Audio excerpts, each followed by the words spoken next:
Ladies and gentlemen, we welcome you back to another edition of the Primetime Rundown right here on the Eastern Observer, presented to you by Black Cats NYC, alongside my guys Ian Schraier, Rob DeLuca. I'm Joey Jarzynka. Cannot thank you all enough for joining us on this Friday evening, gorgeous night here in the tri-state area. So if you are out, we do completely understand, and hopefully you'll catch us later on, possibly on demand, where you can catch us on Google Play or even listen to us live on Spotify, Apple Podcasts, or even iHeartRadio, or even later on search us at i95sportsnetwork.com. All good things there.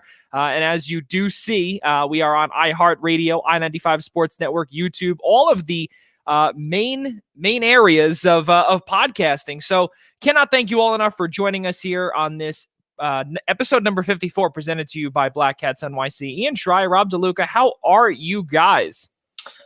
Doing well there, Joe. Happy to be back here after a week off last week, but just happy to get back to the grind here and update everybody on what's going on in the sports world. We're less than a week away from the NFL draft, and the Mets aren't hitting. Life is good. Yeah, there you go. Rob DeLuca, live from Seaside Park, New Jersey. It's a different spot for you this afternoon, or this evening, if you will. How are things down on the shore as it's getting nicer outside?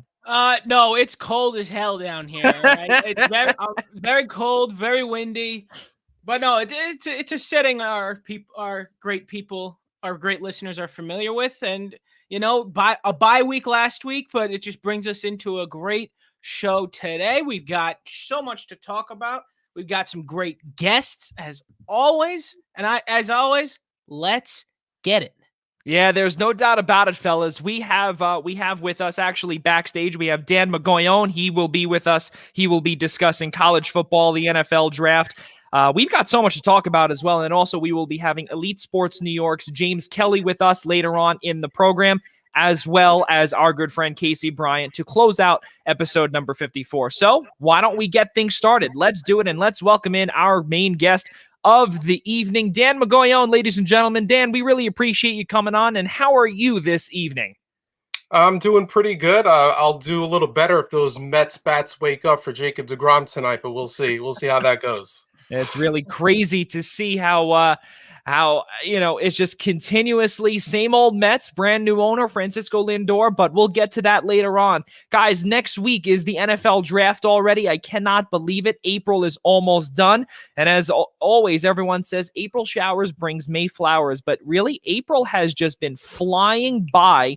And that also means just right around the corner is going to be OTAs and volunteer OTAs as well, off-season training for all the veterans and all the NFL teams. Really crazy stuff. How it was just felt like yesterday when Tom Brady won his 7th Super Bowl. But let's get things started here, fellas. Let's look at the draft next week. It's going to be taking place in Believeland, if you know what I mean. All those people know that I always call Cleveland Believeland. And you know what? Let's talk about what the New York Giants have in store. I want to start this off with Ian Schraier here, because he's the draft and football connoisseur and even the statistics guru as well. Let's see what you've got here, sir. The New York Giants, they are slated to pick, if I'm not mistaken, right below 10, I believe. I think they're 9 or 10 or in that range. And Ian is muted on his side. I was muted there. I'm sorry. They're picking 11. They're picking number 11. And with that being said, anything exactly do you see? What do you see the New York Giants doing next Thursday night? That's a really good question, because there's a lot of different ways they can go with it. A lot of the way I've been reading Twitter and the way I've just been feeling out the way Giant fans feel right now is, everyone's a little unsure of which way they're going to go. I know right now the Vegas Sportsbook has the Giants as the favorites to land the touted wide receiver out of Alabama, Devontae Smith, with the best odds of taking him in the draft. There's talk of them maybe looking at upgrading at offensive line. Obviously, they no longer have Kevin Zeitler after they shipped him out to free up some cap space, so they still need they're still very young on the O-line. There's been talk of them grabbing an edge rusher. I'm not so sure if that's the right place to go right now at this point at 11. If they decide to go edge, I'd like to see them trade back a little bit. And then there's also a possibility they could go cornerback. I mean, a name that's also been thrown around a little bit, another Alabama name, is Patrick Surtain. So I think it's there's a lot of questions. I think they can go best player available. They can address need. I think they made so many good moves in the offseason, whether that be Kyle Rudolph or Adoree Jackson, or to really to build up that cap space and to really address so many needs of theirs. But they're in a very precarious situation. We don't know which way they're going to go at this point.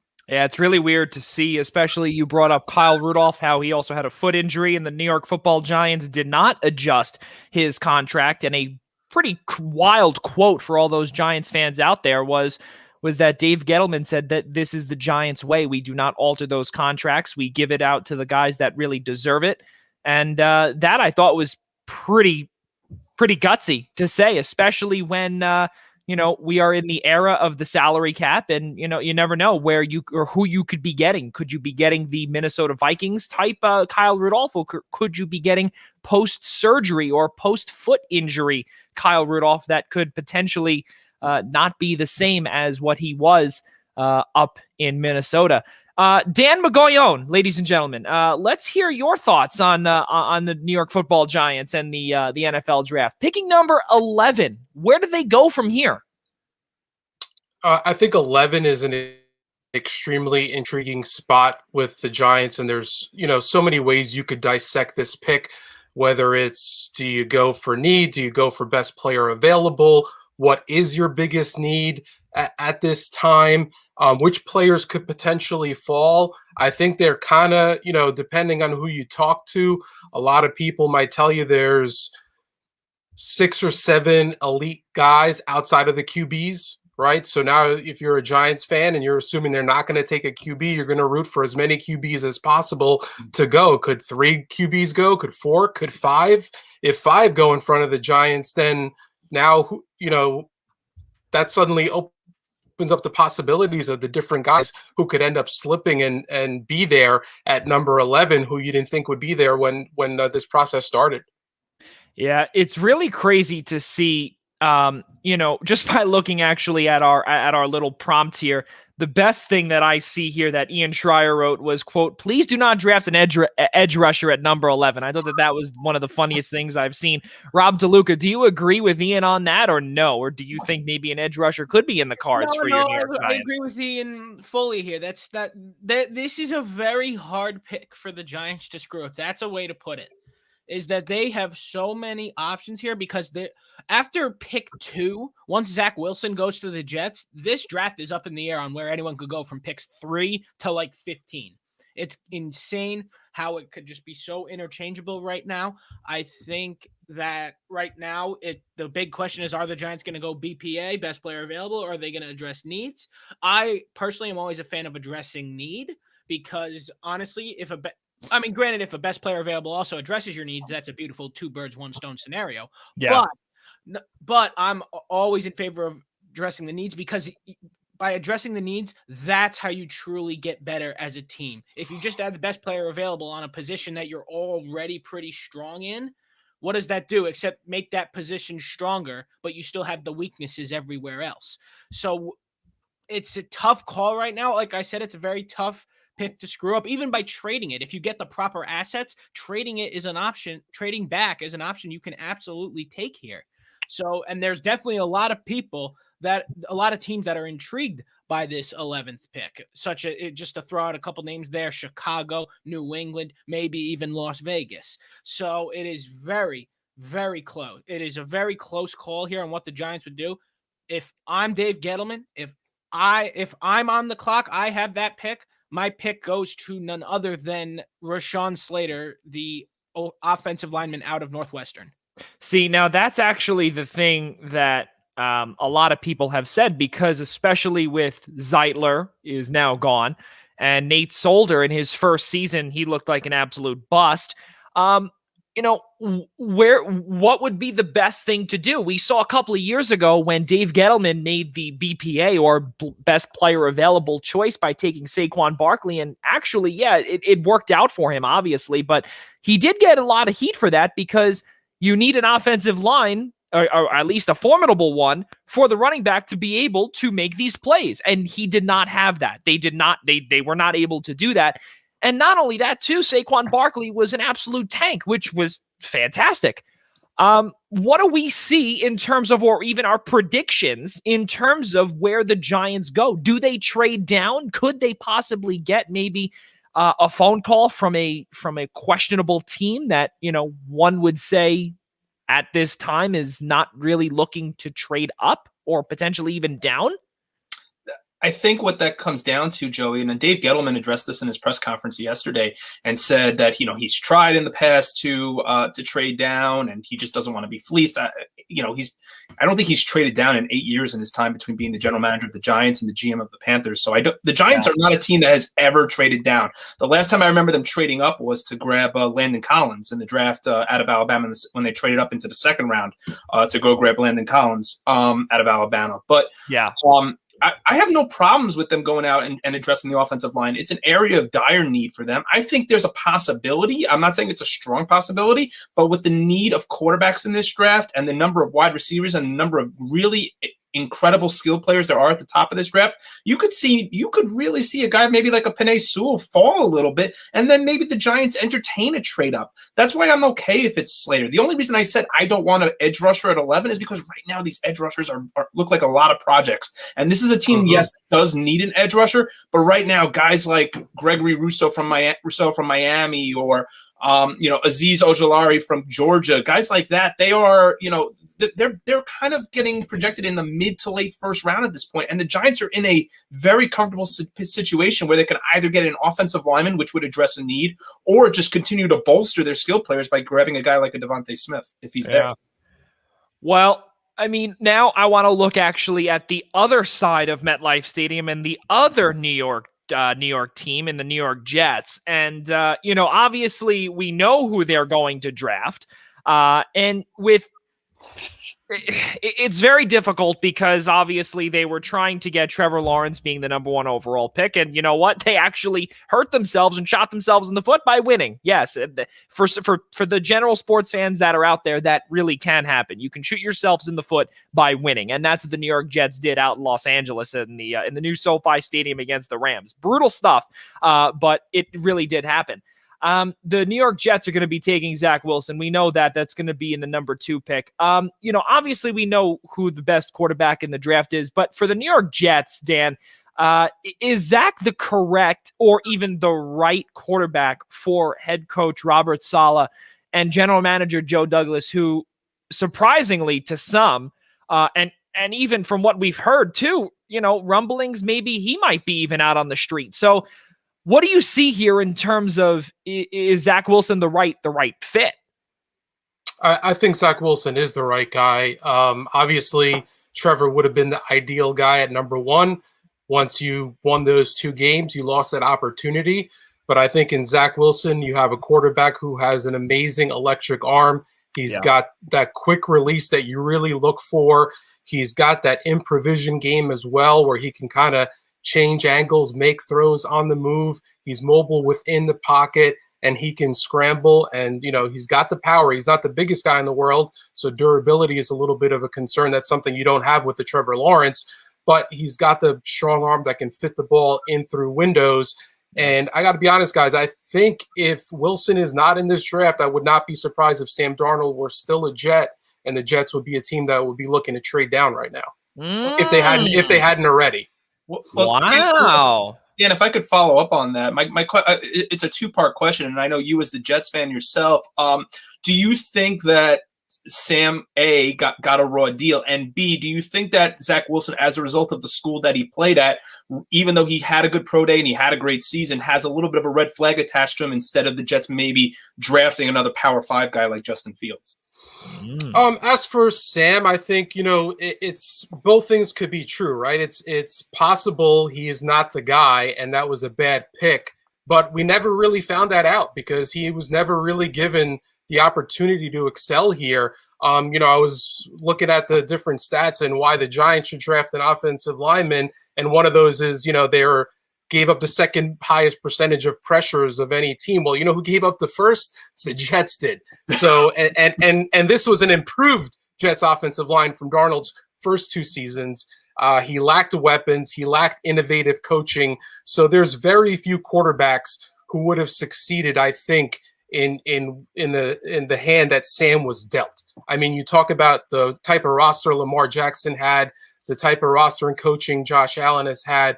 We're light years ahead of what Darnold did. So it's hard to say, really. I think it was a good move for Carolina. It was probably best for Sam to move on. And I understand that, probably one of the factors was things being even, the fact that, hey, you're going to have to make a decision on Sam, and are you going to pay him or not? While with Zach Wilson, you get to kind of reset the clock in terms of having that rookie structure, that rookie payment for the quarterback. I think that definitely was a factor. I don't think that should be the primary factor, but I think that was a factor as well. It's really crazy because, Dan, I can't even imagine as a New York Jets fan, you just see the revolving door of players and top-notch players that this team continues to get. And, there's nothing that they can really do and perform out on the field. And now we're seeing Sam Darnold and Robbie Anderson. It's going to be that 1-2 punch that really should have been in New York. And now it's going to be in Carolina, which really is just unfortunate. But better days ahead, I guess. I mean, it's tough. And now, actually, I got to ask you this question. As a Jets fan, how tough is it really to see this over and over again? Well, I mean, as talking from a fan perspective, you kind of almost become numb to it and used to it, especially if you're like me, you're a Jets fan, you're a Mets fan, you're a Knicks fan. It's, I think it's about 130 something seasons between the three franchises and a little to show for it in my lifetime. I'm not taking responsibility, but it's, it is what it is. And you're kind of used to it. But I, as from a fan perspective, I try to be optimistic because that's what being a fan is about, right? Yeah. Sports should be a fun thing. And, if I'm overly optimistic or looking forward to something, it's not going to hurt the team. Yeah. You fans can have fun and enjoy it. I know you also mentioned the concern with playing at BYU compared to a Power 5 team. I don't think that's too big of a concern. I think, that's kind of balanced out by the fact of take a look at who, Trevor Lawrence and Joe Fields and last year Joe Burrow and Mac Jones. Like, he kind of threw to a lot of really good players. Yeah. His opponents were, so all these other elite quarterbacks, like 90% of the time they step on the field, their whole team is significantly better than the opponent. So they also have that advantage playing in their favor. Yeah, pretty much. And you know what? Exactly what you said in terms about these Power 5 schools as well. And I think also somebody that also really broke that drought or even that stereotype would be Daniel Jones. And I really have to give credit where credit is due, and especially because I'm an Eagles fan, and I mean, hey, listen, the New York Giants took a flyer on Daniel Jones, and they put their future and into a Duke guy. And so far it's panned out. So you never know in terms of exactly what you were saying about a player from BYU. Maybe not these big schools, but you never know. They can really either light it up, or it's a big gamble, but it could be eventually something down the line that could be good. Let's say this though, Joey. I remember Josh Allen play with Wyoming. His first game was against his final season was against Iowa, and they were just manhandled, and he looked awful. But if you watch the game, you're like, well, what is he supposed to? Right. Yep. I think what it is, and going back to your point about Daniel Jones there for a second, pressure. Joey, I'm sorry. Yeah, we're just having some issues with your connection there. Ian, please go ahead. No, that's okay. I think when you had mentioned that the Giants took a flyer on a Duke guy, the Giants really took a flyer on a Manning guy is what it is, because of Eli and Peyton and Archie's connection with the head coach at Duke and David Cutcliffe. And Cutcliffe said, Jones is the guy. And I remember going back to that draft 2 years ago, and everybody thought the Giants were taking Dwayne Haskins out of Ohio State, and the famous video of him sitting on his couch smirking when he found out that the Giants drafted Daniel Jones and not him. Look, one of those quarterbacks right now is actually starting in the league, and the other one's not. Who would have thought that 2 years later, the one starting in the league right now would be Daniel Jones, and the one that's still looking for a job is Dwayne Haskins. Yeah, you're 100% right, and I mean the shock there is to say the least. But I mean, granted, at this point, I'm glad. I'll still never be all right with it at 6 overall because I can say with certainty he would have been there at, I believe the second pick that round was 17. Yeah. 17. Yeah, I with full confidence will say he still would have been there, and that the defensive Josh Allen was the right move for the Giants to make at 6. I will stand by that for the rest of my life. But nonetheless, it is good to see that after 2 years that hey, the Giants are at least stable in terms of those positions. Yeah, so that's what matters the most. And now it's time for Daniel Jones to take it to the next level. I want to see it. I want him to play like a 6 overall pick. Nothing would make me happier than to be wrong about him. Let's do it. Well, they've set him. Well, I'll tell you this, Rob. They've set him up with enough at this point. That they have. Yeah. If they go out there and draft Devontae Smith, they've done even more. Right. So. Yes. At this point, he's got the weapons. That's also why I'd love to see Slater, because I think he could use a little more protection. Because let's be real. Let's look at that 2020 season. Daniel Jones was on his back how many times? And 90% of the time wasn't his fault. So I agree completely. It is on him now to take it to the next level. Fellas, let's move on here. There was some talk, and we heard this as one point. Actually, just before we move forward. We do have this. Stop knocking my Giants. Listen, I will forever knock your Giants. That I will tell you. I will forever knock the Giants. Number one, and number two, I can't stand the Giants, Bobby, and he knows that. So. No, I will continue doing that. That is 3. Rob, we are Giants fans. We have the right. The right to knock them. Rob, I want to ask this guy how many championships the Giants have and how many the Eagles have. Oh, please! Do I want to ask Joey? All right. Let's move forward here, and we heard some rumors, obviously, about Alex Smith potentially hanging up the cleats. And then a couple of days later, it truly happened, and retires after a 16-year career, and an amazing comeback story for the ages. And I don't say that lightly. I mean, dead serious, a comeback for the ages. This man had 17 plus surgeries and was very, very close to having his leg amputated. Yes, I did say that. A professional football player nearly having his leg amputated after a brutal, gruesome fall. I mean, I don't even know how else to even put this. It was so difficult to watch and also so difficult to see the treacherous comeback that Alex Smith really put together. And I think he did one hell of a job. Not only that, and there was a few documentaries and few 30 for 30s, E60s, whatever it was, that showed the progression of what he had to do in order to make it back on the football field. And even to this day, he does not have certain feeling in his leg because certain things were just simply crushed, literally crushed. Rob DeLuca, Alex Smith, what we saw last year, a really fantastic season. He was unable to really to finish it out, unfortunately. Taylor Heineke was the one that really won it, and Alex Smith kind of was put to the back burner. He was also injured as well, so that, it really couldn't, unfortunately, work in his favor altogether. How good of a career is this for Alex Smith? Obviously, in San Francisco, he was beaten out by Colin Kaepernick, but in Washington, he made a pretty good deal, and in Kansas City, he made a pretty good deal as well.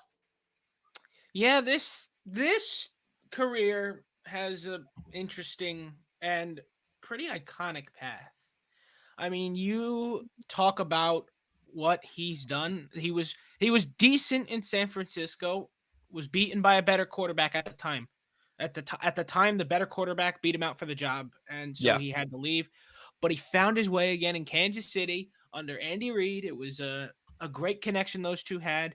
Didn't quite get all the way there. And obviously, who else comes in for the Chiefs but none other than the Patrick greatest Mahomes. quarterback in football right now, Patrick Mahomes, led to Alex Smith needing to come to Washington, where he wasn't terrible, but nonetheless, I believe that it was just the injury, heartbreaking. And then to what we saw last year, I actually see him play a game, and comeback player of the year doesn't even begin to describe how, I mean, that award beyond deserving, like that. No, wasn't even a story remotely close to Alex Smith. I don't want to hear a thing about Ben Roethlisberger comeback. No chance. Ben Roethlisberger's injury was not essentially life threatening. So I'm not gonna be taking any debate on the fact that Alex Smith is the undisputed comeback player of the year, and it's iconic. Congratulations on your retirement, Alex Smith. Into the sunset. Beautiful. I think you said that perfectly. You really did, because the way you preface that is that one of the best comeback stories ever. And I think in all of sports, this is one of the best comeback stories ever in history, in the millennium. I agree with Ben Roethlisberger. That comeback story, it was great. But then guess what? Then they fizzled out. Did they not? And we remember speaking, obviously, with our good friend Jeff Wexel. And many times, Joey. I don't even know how many times I have to say the Pittsburgh Steelers were the biggest frauds last season. They were the biggest frauds. I don't think you can count on one hand how many times I said it. That is true. That is 100% true. And really, I think what we saw and what Alex Smith was working with, you couldn't really give him, you could not throw everything at him and say, okay, we expect you to go out and win a playoff game. They were very close, yes, with Heineke, in the saddle. But it's simply, how much can you do, especially when you're coming back from a life-threatening injury? And he still performed at an A- rating, I think, in my at an A- level. Dan Magoyan, what are your thoughts on Alex Smith and the journey that he took to eventually get back to this spot? This is an amazing story. Yeah, it's definitely an amazing journey. What a finish to help get his team in the playoffs.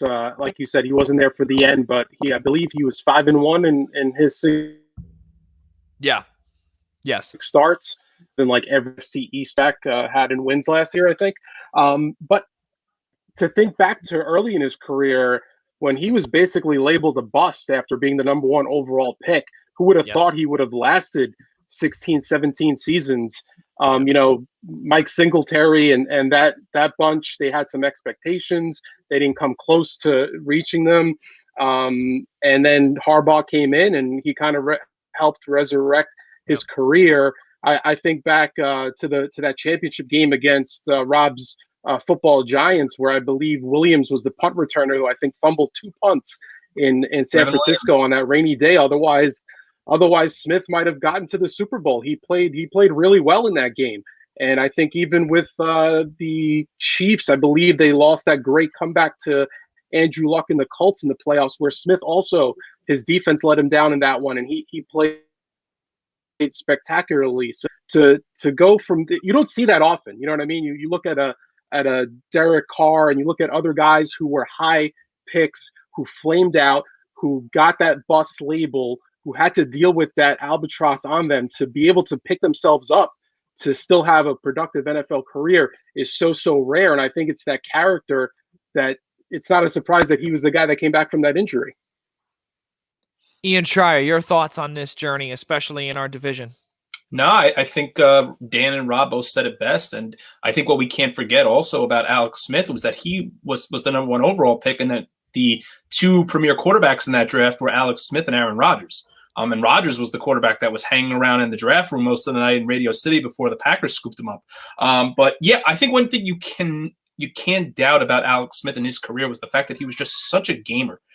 He didn't have the strongest arm. He wasn't but he was so accurate, and he was so accurate when it mattered most. And let's us not also forget that maybe if Alex Smith is the starting quarterback in that playoff game against the Super Bowl champion Buccaneers, think about that Taylor Heineke kept the Redskins. Oh, see, now I'm losing my track of team names at this point. Kept the Washington football team in that game up until about the fourth quarter. So if Alex Smith is in that game, it really makes you wonder if he is the piece that puts Washington maybe even at 7-9 and winning the NFC East against the eventual Super Bowl champions. It begs to question whether or not maybe Alex Smith would have upset the Buccaneers on his own. It's a story I would have loved to have seen, Ian, that we unfortunately did not get. I personally believe, though, exactly what Ian said. I think that really could have happened. No, there was a legit shot that it could have happened. Because Taylor Heineke was that close, was a few plays away from beating Tom Brady. Honestly, Alex Smith out there, I think it would have happened. I don't think it could have. I think it would have. And it honestly comes down to you need the veteran experience in that and the playoff experience at that point. And he had it. Alex Smith has it. Taylor Heineke, Taylor Heineke, not as much. So it pretty much comes down to that. He doesn't really have any. He doesn't have any experience at all. Right. So that's what it came down to. Like like you said, he was just a few plays away. You have a guy like Alex Smith in there, he could execute those plays because he's been in the situation before. Ladies and gentlemen, Dan Magoyon is. I believe that there are some connection issues on his end, so that is why I believe he did remove himself from the feed, or he did remove himself from our area. If you are watching, if you're listening, he is not with us right now. So if you are watching us on YouTube or on Facebook or wherever you may be watching, even on Zingo Channel 199, that is the biggest thing. He's not with us right now. We'll be expecting James Kelly from Elite Sports New York shortly. So Ian and Rob, let's finish off with the NFL here. Kansas City made a big trade here about 3 o'clock this afternoon. Kansas City traded for offensive tackle, left tackle Orlando Brown. They also got a 2021 second round draft pick, number 58, 2022 sixth round pick. Baltimore got the 2021 first round pick, number 31 back, third round pick from this year, number 94. Pick number 136 in the fourth round this year, and a 2022 fifth round pick. Baltimore by far has the best front office because they continue to build through the draft and they develop these star players. And it's unfortunate because, and the reason why I say it's unfortunate, because they were unable to sign such a stud in Matthew Judon, who then eventually went to New England. But you're starting to see what this team can do. They develop these players, and they are baby Ravens. They are just absolutely fantastic. It's not even that what they're starting to do, Joey. It's what they do year in and year out. They continue to always look to trade down. They always look to add draft capital. Like if you look at a situation like I'm going to go back about 10 years now, but you look at like the Tebow trade. When the Broncos traded up for Tebow, they traded the Ravens a second, a third, and a fourth. And then you think of when you go back the year that Saquon was drafted, Lamar was drafted, and Baker was drafted, the Ravens traded back up into the second round, into the first round to go get Lamar. So this team knows this team not only drafts best player available when they have the capability to do so, they know how to address need the right way. They know when they need to go up. This is why they add all this draft capital. Ozzie Newsome runs the best front office in all of the National Football League. And to me, it's not even close. This team just continues to build through the draft. They build the right way. I mean, you look at a running back now that's growing into his own after just 1 year, like J.K. Dobbins. This is a team that is always in the hunt to win the AFC North and always in the hunt to win a Super Bowl every year because they just build up the right way. The Chiefs, they needed a move like this. Orlando Brown, there was a lot of talk he wasn't coming back. It makes a lot of sense for the Chiefs, who are desperate right now at left and right tackle, to plug in right now at least someone at left tackle, because now Eric Fisher's gone. You still have a bit of a reclamation project like Mike Remmers, the former Giants right tackle, now starting at right tackle for the Chiefs. But again, I mean, I'm going to sit here and praise the Ravens because this is what they do year in and year out. It shouldn't surprise anybody. Yeah, Ian, I like it. I'd like it for both sides, honestly. I think Orlando Brown is exactly what the Chiefs needed. They definitely needed, especially after what we saw in the Super Bowl. Patrick Mahomes needs that protection in desperate ways. Even though Patrick Mahomes still looked like like a god amongst men, still out there. His receivers let him down, as well as his protection did, plain and simple. Well, his offensive line also let him down too. That's what I'm saying. Is his receivers and his protection straight up let him down. Not good. And then the Chiefs went out and they just said goodbye to these guys and said, you know what, you can't. You show a poor showing in the Super Bowl. Bye. If you can't, you can't on the big stage. You got to perform on the big stage. That's the big thing. But Orlando Brown, it was seen pretty clear he wasn't coming back to Baltimore. So this was a good move by the Chiefs. Did they overpay a little bit? Maybe, but that's just the beauty. The Ravens always find ways to get out. I was just saying, the Ravens front office always finds the way to do this, and they continue to do it again and again. Not even that. Also, I want to conclude on this point here. Let's not forget, they also have Ronnie Stanley coming back next year. He did blow out his Achilles last year, and we remember that game on Sunday Night Football. I remember the show immediately right after I had said that the Baltimore Ravens will falter because Lamar Jackson does not have that protection, because Orlando Brown had to shift from right tackle over to left. He can play both sides, and that's fantastic. And I personally think that Orlando Brown is better than what Eric Fisher was in Kansas City. I really believe it. He's also younger. Career, yes. Yeah. At this point, you're right. At this point of his career, yes. He's definitely better. This is a massive upgrade, but again, still a hole on the right side of the offensive line in Kansas City. They'll figure it out. Ladies and gentlemen, let us bring in our special guest from Elite Sports New York, James Kelly. James, where are you? There he is. Okay, James, thank you so much for coming on here. Joey, Ian, and Rob right over here. Welcome to the show. How are you? And thank you so much for coming on. I'm great, guys. Thank you for having me. I caught a little bit of what you guys were talking about before, and I'm even more excited to be here now. Share a little baseball knowledge. I'm not much of a football guy, so that's going to carry me through some group chats for a few days. Those talking points. Good. Well, we are definitely glad that you will be able to have some brief football knowledge, but let's go. Listen, let's talk about our New York Yankees. And I'm reaching in here into my chest because even though it is very small, I do have a gold Yankees necklace here that I wear every single day, and I've worn it ever since I got it when I was 7 years old. I am a diehard New York Yankees fan, and James, I am scared. The way things look right now is beyond brutal. The team looks really just lethargic. Everything looks just terrible. Give us your insight about what we are seeing here this year. Yeah, and I'll add on to that and say that I'm a little scared now because they're already down 1-0 tonight, and Jordan Montgomery's still not out of the first inning, so that's not a great start. When the season started, there was a couple weeks where I'm saying to myself and to other people, like, all right, let's not get too out of pocket here. Let's relax. It's the Yankees. We know they're going to be in the playoffs. They're just getting off to a slow start like they do every April. And now we're at April 23rd.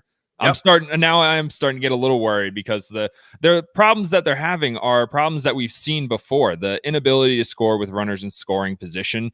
That's something that plagued this team in 2019 before we brought in DJ LeMahieu. And DJ LeMahieu really did a great job fixing that issue for us. But I mean, so far this year, that's been the main problem. And I mean, the Yankees, even when they're good, aren't exactly a fun brand of baseball to watch. The analytics approach, and it's mathematically proven to win you more games, yes, but it's not a whole lot of fun waiting for a walk and a home run, just waiting around all day. And that's when they're winning. When they're losing, like they've been over the last 3 weeks, I mean, this has been borderline unwatchable. Yeah. And you know what, too, something Ian and Rob, and I remember we did say this, and I remember in our Major League Baseball preview, in our preview show a couple of weeks ago, I remember saying and actually pointing out over and over again is the starting pitching. Low risk, high reward, but also at the same time for a lot of these guys, like the starters, high risk, high reward. That's the problem. And right now we're seeing it with these starters. There's nothing there. There's not a lot of hitting there. There's not a lot of pitching. There's not a lot of anything.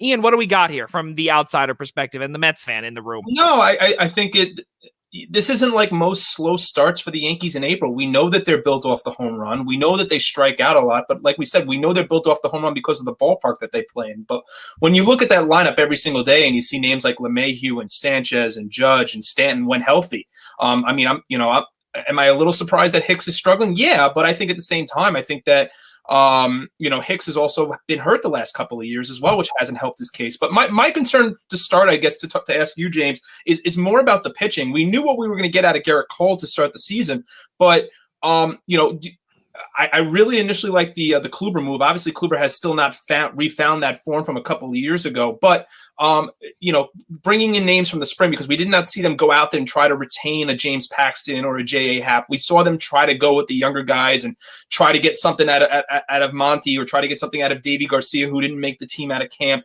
What was, as the team was where you see them now and where you saw them in the spring, do you like the way that Cashman approached the way he did with the rotation following Cole, or do you think that there's going to be some need for upgrades sooner rather than later?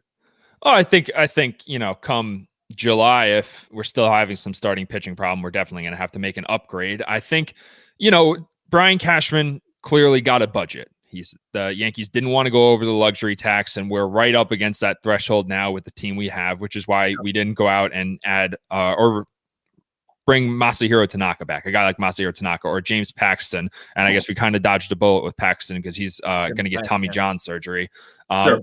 But it's, Corey Kluber, I was weirdly more confident in him because we signed him for $11 million. Like, people were projecting that he was going to get $4 or $5 million and kind of be that, let's take a flyer on him and see. And if, $5 million isn't going to make or break our team at the end of the day, if Corey Kluber isn't that good. But when you give him $11 million after one bullpen, and it's also worth noting that Eric Cressy was in charge of his rehab, you come into the season with a little bit more confidence and you say, well, clearly these injury things have to be behind him, or at least according to Cressy, these injury problems are behind him. So we're expecting closer to 2017 Corey Kluber than we're expecting like 2019, 2020 Corey Kluber. He's shown flashes of it. The fastball was never that great to begin with. The slider, I don't know. He doesn't even really call it a slider. He just calls it the breaking ball. That's it. That's looked pretty good so far. Jameson Taillon too. These guys haven't gotten a lot of action over the last 2 years. So there are going to be starts where Taillon gets blown up for 5 runs, and there's going to be some starts where he goes 4 2/3 and only gives up 1 run. It's just, that's how it's going to be early on, and we'll see, come June, July, if those numbers have really kind of stabilized. And with the Yankees offense, what more are you really asking for from Jameson Taillon and Corey Kluber than a quality start? If you get me through 6 innings with 3 runs, the Yankees should win that game. Yeah. Yeah, it's really crazy to see, especially when you had brought up earlier about how the Yankees are sitting right on the luxury tax area, just, right in the, the 180 mark, the 190 mark, right in that range.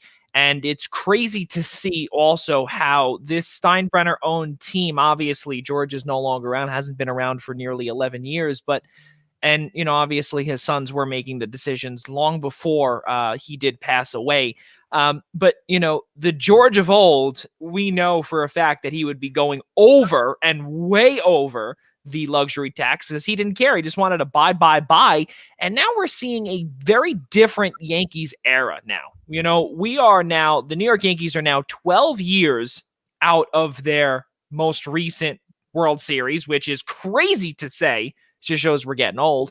But not only that, too, it's just, we're seeing a lot of these players come on budgets. And I think that the biggest mistake, James, correct me if I'm wrong, and I want to get to Rob DeLuca right after this, right after James, but that $11 million contract for Corey Kluber potentially might make or break a potential deal heading into July when it comes to the trade deadline. Absolutely, it could, because, as I mentioned earlier, we were, projecting him for $4 or $5 million, and he ended up getting offers from other teams for even more than $11 million. So the Yankees really did have to get to that number if they really believed that Corey Kluber was going to be an important part of the rotation this year. They had to go up to that number. So, you don't know what you're going to get from Corey Kluber, and it's a lot to spend, and you're not leaving yourself a lot of wiggle room come the deadline unless you get to the point where you are willing to go over that luxury tax. You are willing to make that move. And I think just on the broader point of, the Yankees not winning a championship in the last 2 years, part of that is, that the teams haven't been that good. I'm thinking back to like a 2013 Yankees roster when we had Vernon Wells, Travis Hafner. That's those, true. Yeah, those are bad teams. Those teams had no chance. And also the rest of the league kind of caught up. It's no longer required to spend a lot of money to have a World Series caliber team. More teams are looking at the playoffs as a crapshoot rather than let's get, the best possible roster we can get to give us the best chance. You look at the Rays last year, they spend, $40 million and they make it to the World Series. And you look at the Dodgers and they blow past the luxury tax. They end up winning the World Series. Good for them. But other teams, because of the increase in analytically minded front offices, it's easier to kind of tear down your team, rebuild for a couple years, draft the guys that you want to draft, develop them the way you want to develop, and then you can have a window like the A's have had with a Matt Chapman and a Matt Olson, where these guys are cost controlled for 6 years. If you need to go out and make another move, you're not breaking the bank, going over $150 million because these core guys that you have are young and cost controlled. So it's become a lot easier for teams to do that mathematically than it was, say, 20 years ago when you kind of had to wait and see. You could trust the scouting reports on prospects coming up, but you didn't really know if they were going to translate to the major leagues until they had been there for a couple years. And then by the time you have the opportunity to acquire them, they're free agents and you have to spend that George Steinbrenner level money to get them. Rob DeLuca, you see, obviously, when it comes to the pitching, and you see Domingo Germán is, obviously coming off of a 2020 suspension season due to domestic violence within his family. But it's so tough to see, this man coming back and, getting at one point, or him going from the alternate site back up to the big leagues. How difficult is it to see, these guys, they're basically playing chess when it comes to, just trying to get these, pieces into wherever, or even playing like with Legos, trying to connect the dots, and just connect these pieces to see if anything will work. Do you feel that would be the same way as, do you think that's what the Yankees are doing right now? Just connecting these pieces with whatever they've got? Are they playing against themselves? Yeah. Like, the solution almost seems really simple here. There's one common denominator who just sits on the taxi squad and alternate site that should be getting a shot by now, and his name is Davy Garcia. I don't know at what point do we have to wait as Yankee fans to see this anymore, as we have just seen another disastrous first inning from the New York Yankees. They're down 3-0 for the second night in a row. Yeah. And honestly, it comes down to the fact that these starting pitchers outside of Garrett Cole are hit or miss on every night. You're getting a decent outing or you're getting shelled. And at this point, it comes down to, I would love to see Davy Garcia come in at some point because he deserves a shot. But it's also pretty clear that the Yankees are holding out hope that Luis Severino is going to come back and just be that second, third rotation man that can just deal again, which it's going to be tough because he's essentially 2 full years removed from baseball. This is not going to be easy to see. And I don't understand why that's what the Yankees might essentially be waiting for. That's just what I'm looking at as to why, other than the luxury tax, as to why they haven't, because not giving Garcia a shot is where I get lost the most. And I want to kind of hear James's take on that, because I mean, what are we waiting for here with Deivi Garcia? That's what I'm wondering at this point. The magic word, service time. Those are the magic words for the Yankees and Deivi Garcia. They want to get every ounce of baseball they can get out of Garcia. And, I'm kind of out on service time. I understand why teams have done it in the past. But I think that's something that's going to be clearly addressed in the next CBA coming up. I would be shocked if there's not a strike because of service time specifically. But I mean, we see teams manipulate service time every year. I mean, the Mariners are doing it with Jared Kelenic right now. Like, give me one reason why Jared Kelenic is not ready to play for the Seattle Mariners. Who is blocking this guy? And it's the same thing with Deivi Garcia right now, where you've seen the flashes of talent that he brings to the rotation, and it's part of it is just new blood. Get somebody new in here. Let's see if he can kind of spark something for this rotation going forward, because right now the Yankees don't have that thing that they're rallying around. In 2017 they had the thumbs down guy, and 2019, they had Savages, they had, Let Brett Bang, they had an identity as a team. Yeah. And so far this year, we haven't really gotten to that point where we feel like this is one cohesive unit. We feel like it's a bunch of guys in a lineup and a pitching staff who are just trying to put their best foot forward, and they're just not a team yet. It has not. For me, it's just like, why not at this point? Like, you got nothing left to lose when it's early in the season and you're already at the point where you might as well give it a shot because what you're doing right now isn't working. So there's nothing left to lose. It has not been a gaudy party this year. That is for damn sure. They are batting as a team, the New York Yankees, that is 211 as a team. That is atrocious, and that actually ranks 29th in baseball out of 30 teams. I want to switch over and head over the river to Ian's team over there, to the New York Mets. And I know, James, that you're obviously a Yankees guy, and right now we are 100%, or actually 75% with you included, outmatching Ian here because he's the lone Mets fan in the room, and he's been through hell and back with the Wilpons being his owners. And you know what the crazy thing is that they're still not really performing up to par at all. And the crazy part is that going back to what we were talking about with pitching with the Yankees, right? We look back at what MLB.com says also in terms of team ERA. And the Mets have a 3.46 team ERA, which ranks sixth best in baseball. The New York Yankees are right behind them, 3.48 in the seventh spot. I want to go back to the Mets because what Ian was talking about for this whole week in our group chat, me, Ian, and Rob, was that how the Mets don't have any run support and anything along those lines. And we all know how bad Jacob deGrom needs some run support. I saw a statistic about a week and a half ago where it was, I think, 85 or 86 of his starts, deGrom's starts, out of 190 or something along those lines, where his team, his offense, scored 0 or 1 run, and he was given a no decision or a loss for it. Extremely disappointing. In the runs column, the New York Mets are ranked dead last by scoring only 45 runs this year. James, I know you're a Yankees fan, obviously, and you're a Yankees guy for ESNY, Elite Sports New York, but I want to hear your Mets take on this, and I want to see what Ian Schraier would have to follow up with. Let's hear your take on what the New York Mets have done and their woes, because the Yankees are not too far off. Absolutely. And I'll preface it by just warning you guys that I do follow the Mets very closely. I do I do MLB analysis for a radio show upstate. So a lot of what I do is based on the Mets, and a lot of it is based on Jacob deGrom's lack of run support, although he did get some in Colorado this week. He gave up 3 runs, none of them earned, but still ended up the Mets still ended up winning a Jacob deGrom start. And it always reminds me, it's like 2 years ago after his second Cy Young Award, I remember seeing this insane stat that if the Mets had just scored 3 runs a game for Jacob deGrom, he would have had like 30-something wins. And he had like 10 wins that year. I believe it. He'd been like 30-2. Instead, he was like 10-9.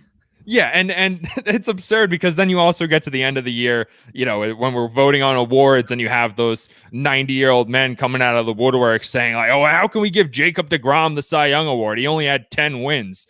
I was like, he needs a new league. He's not built for Major League Baseball. He's built for the next league. He should be playing on the Field of Dreams with Shoeless Joe Jackson. There's no reason Jacob deGrom should be pitching to Major League hitters. They're not ready for it. Ian Schraier, your thoughts on your team and a follow-up with that, or your response? There's nothing to argue about it. I mean, look at the stats. Look at the Mets' record when Jacob deGrom pitches. I mean, there's nothing to go off of. I mean, the stats are as plain as could be. When you look at the what is it? When you look at, like, for example, the Mets are hosting the Nationals tonight, and they had first and third, nobody out, and J.D. Davis strikes out on a foul tip, and then Jeff McNeil grounds out into an inning-ending double play. Like, it did nothing shocks me with this franchise. I mean, what really surprises me the most, because I said this in our opening day preview show, I said this team has got a lot of what ifs. What if Alonso doesn't hit? What if Well, looks as if Okay. that. All right, we've been seeing a lot of technical difficulties. Yeah, 'cause Joe, you Yeah. and James actually dropped for a brief second there. Yeah, And so it's now- it's definitely not us there, but no, but this might be a StreamYard thing. I think. it possibly might be a StreamYard issue, but as we do have the three of us here, I think the biggest thing here, fellas, is that as we discuss a few things, obviously with the Mets, I want to go back and actually, since obviously the three of us here are Yankees fans. Yeah. James, last week we saw baseball fans, Yankees fans rather. They were throwing balls on the field. It was honestly, I thought that was one of the craziest things I've ever seen. And obviously we know, when there's a visiting home run hit, we know damn well that we're going to throw that baseball back. But now we're starting to see it when they're, not doing well and they're losing. That really is so difficult to see. For you as a Yankees fan, how difficult was that to see? Yeah, I hated that. I hated every minute of that because there's part of it where the stereotypical Yankee fan is an entitled jerk.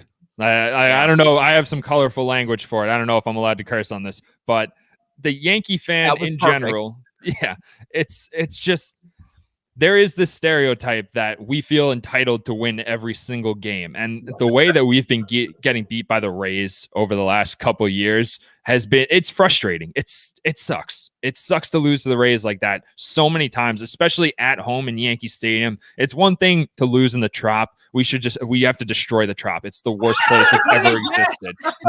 No baseball stadium has ever been as poorly designed as the Trop. I mean, who builds a catwalk above a baseball field where you have to, they have specific designations. Like if it hits catwalk A or B, it's still in play. That's a live ball. You have to play it off the catwalk. And it's just, one of them's a home run. Okay. Yeah, and it's ridiculous. I'm watching Gary Sanchez try to track a pop-up at home plate and it gets lost in the catwalk. Who built this stadium? That's besides the point, though. The Yankees have never been good at the Trop. They're never going to be good at the Trop. James, I'll just ask you a live question right now while we have a little time left. Who turned the on switch on the Rougned Odor? Because he just hit another blast and tied the game. Who turned the on switch on him the last few games? I don't know, man. Yeah, Jose Bautista. Yeah, no. Odor he's that. We're looking for Luke Voigt. We're looking for Mike Tauchman in Rougned Odor, and I don't really see it. But so far over the last couple of days, he's been doing pretty well. I guess he just likes hitting in Cleveland. Ladies and gentlemen, you just watched the segment from James Kelly and what really grinds his gears, because I'll be 100% honest with you, that really summed everything up in terms of what I was thinking when it comes to the Tampa Bay Rays, because that building is an absolute atrocity, and I hope I never get to visit it one day. I've gone twice. You're not missing much. There you go. Ian Schraier, let's conclude with what you were saying just before you got bumped out of here with the Mets.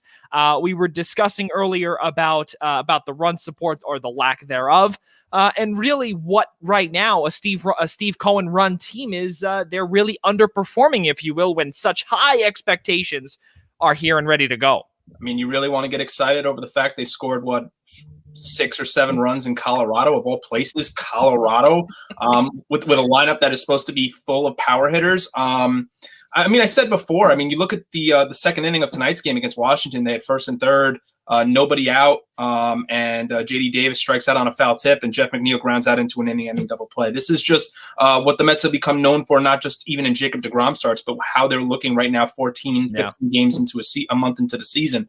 Fans are definitely getting impatient. I think they feel a little better because after getting Lindor, it's like, oh, now we have the ability, because it's 162 games, to not hit the panic button because the Wilpons no longer own the team. But I said in our show when we previewed opening day, I said this team had a lot of what ifs coming in. If Alonso didn't perform, what was going to happen? If Conforto didn't perform off the bat, what was going to happen? Alonso had a good series in Chicago, hit a couple of bombs, but look, Michael Conforto, a Scott Boras client who's going to command $200 million, is barely hitting his weight at this point. After starting the season so well defensively, they completely had the rug taken out of them in terms of, I remember Gary Cohen's broadcast, I think this was the other day, said, put a tent on that circus. That's just really, where the Mets have been living off their pitching for the first month of the season. And before the Chicago series, their team ERA was, and this includes the bullpen, was under 3. I mean, when was the last time you said that about the Mets bullpen and Edwin Diaz? So this pitch, just like the Yankees, I think the Mets hitting is going to come around. I mean, thankfully they're in a very competitive division where they're all really going to beat up on each other this year. So they're going to be relevant over the course of the entire season. But you can't blame Met fans for getting a little impatient at this point with the fact that they're just not hitting with runners in scoring position. Yeah, it's really crazy. James Kelly, any final thoughts on the New York Yankees now that obviously things are tied up 3 apiece? I'm just looking for a turning point for this season. If we have Cleveland for 4 games this weekend, then we have Baltimore, and then we're back at home against Detroit. So, we had a little bit of a tough schedule to start it off. Toronto twice, Tampa Bay twice. So if we're looking for a stretch of games that's going to get us back on track, it's definitely Cleveland, Baltimore, and Detroit. That's the stretch of games we got to aim for. And the crazy part is that Rougned Odor just may be that X factor to really put this over the edge. How crazy is that? But James Kelly, ladies and gentlemen, Elite Sports New York contributor. James, thank you so much for coming on here tonight. We really appreciate it, and we'd love to have you back on later on when it comes to really full-time baseball, without all the other sports going on. Yeah, absolutely, guys. Anytime. I will take literally any chance I get to talk about baseball into a microphone. It's the whole gig. I love it, man. Well, you have yourself a great night, and let's go Yankees, man. Thank you so much for coming on. All right. So, yeah, it's really crazy because, we know this guy here. And I got to ask you this question. This guy. Well, you actually have to face the other way. Yeah, that way. There you go. Good. There you go. Is it? Yeah, right. Exactly. See, he's pointing to himself there. Ladies and gentlemen, Casey Bryant with us, and we don't really have to go into where he's from. We all know his spiel already. But listen, I got to ask you this because you're practically a part of the Primetime Rundown family. You're New York Mets. What's going on here? Wow. What a lead-in. I'll say this, Joey. I'm firmly planted right now in the post-second shot haze. I got mine yesterday, so I've been really just sweaty, achy, a little dizzy. So, in other words, it's a Jacob deGrom night, and that's par for the course. Trying to watch this offense produce, just generally just sweating a lot, shaking your head, getting whiplash from the vociferous shaking. Listen, I'm not hitting the panic button on any particular aspect of the New York Mets yet, but it's a lot. It's a lot to take in right now. Their lack of production with runners in scoring position remains a constant. They had another double play with runners in scoring position tonight, so that's fun. Basically having fun. Well, you know what? Actually, I want to keep the fun going just before we get to hockey because this is fantastic. Are you a Baltimore Orioles fan yet? Well, I'm wearing my orange in case you couldn't tell. So, it's granted it's for the hat tricks, but it's more just in general feeling the Baltimore Oriole love. My man's Matt Harvey getting his first dub in a very long time. Is this the O's year? Because with the Yanks struggling, the East is that door is opening. Listen, big 65 wins. I swear, if we start this Orioles chat again, I'm gonna lose it. Listen, Casey can do it all night. Feed me Marty Cordova, baby. Let's go. Casey can pull out any name. Listen, let me just tell you, Melvin Mora or nothing. Okay, ladies and gentlemen, You're telling me my man's Jonathan Scope isn't leading this team to glory? You're telling me Mark Trumbo ain't leading this team to glory? Anyway, that is something else. Ladies and gentlemen, Casey Bryant is with us here. That was a pretty good lead-in. That was similar to like one of those Saturday Night Live, lead-ins where you just, you get things started and then you just, you welcome him in. And, as always, Casey, we love to have you here as always. And let's get things started because hockey is upon us. The trade deadline has just come and gone. And we are seeing the New York Rangers right now. They're doing some good things. The New York Islanders did put a stop on that just a couple of days ago. But the New York Rangers, though, and as I see, of course, I know what Ian's going to say because I know him very well as he's shaking his head. And probably he's thinking these exact words. Of course, you had to say that and to really incorporated that in that sentence. Yes, I had to. But what I do know is that the New York Rangers, though, in all seriousness, are looking very, very, very good. And I mean, playoffs is not really something that is out of the question just yet. Not yet. Not yet. It's not out of the question yet mathematically. I don't think that it will happen, if only just because this is the kind of signs that you'd like to see from a rebuilding team. It took a while for Alexis Lafreniere to really get comfortable. And by that, I mean it took him a while to earn playing with Mika Zibanejad and Pavel Buchnevich on the top line. He finally took Chris Kreider's spot on the top line. So, and before he started the year playing with the likes of Kevin Rooney on line 4 or Brett Howden on line 3. He needed to play with skilled guys, and it took a while for the coaching staff to finally put him in the right position. Ultimately, I think that the team suffered greatly from Artemi Panarin missing 12 games because of his bout with KGB-itis. So the Boston Bruins are just winning too many games right now. They've won 6 in a row. So have you seen the Boston Bruins schedule? To be fair to the Rangers here, hey, they're playing the same opponents as we are. Right. As in terms of how the scheduling worked out down the stretch, the Bruins were given a cupcake. But you're all playing the same people. The schedule isn't really an excuse. You're playing all the same opponents and the same Buffalo Sabres that are rolling over at like my yellow Labrador over there in the corner to the Boston Bruins.